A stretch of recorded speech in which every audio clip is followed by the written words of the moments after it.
মালপোয়া করার জন্য নিয়েছি সুজি। সুজিটাকে প্রথমে ভিজিয়ে রেখেছিলাম খানিকক্ষণ। যে পরিমাণ সুজি নিয়েছি তার ডবল পরিমাণ নিয়েছি ময়দা। সেটাকে সামান্য জল দিয়ে আস্তে আস্তে করে ফেটিয়ে নিয়েছি। তারপরে যে পরিমাণ সুজি নিয়েছি সেই পরিমাণেই চিনি দিয়ে দিলাম। দিয়ে সেটাকেও ভালো করে ফেটিয়ে নিলাম। ফেটানো হয়ে গেলে ওপর দিয়ে একটু মৌরি আর গোলমরিচ দিয়ে দিলাম। এবারও ফেটিয়ে নিলাম।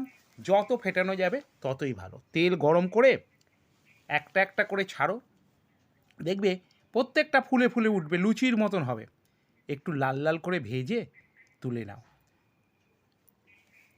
এই ভিডিওটা যদি ভালো লাগে তবে লাইক কমেন্ট শেয়ার করবেন, আর ইউটিউব থেকে দেখলে সাবস্ক্রাইব করে দেবেন। প্রত্যেকটা ফুলছে দেখেছেন, কিন্তু ফুললে কি হবে, ওদের ফোলা থাকবে, চিপে সব তেল বের করে নিতে হবে ওদের ভেতর থেকে, নাহলে তেলে চপচপ করবে, খেতে ভালো লাগবে না। দেখেছেন এই পাশে কি সুন্দর কেরি কাটা হয়, আমি খেয়েছি। দেখুন প্রত্যেকটা ফুলেছে বলে ভেতরে কি সুন্দর ভাজে ভাজে রয়েছে, আর নরমও হয়েছে, বেশ নরম তুলতুলে হয়েছে। আপনারা এইভাবে বানালে ভালোই লাগবে।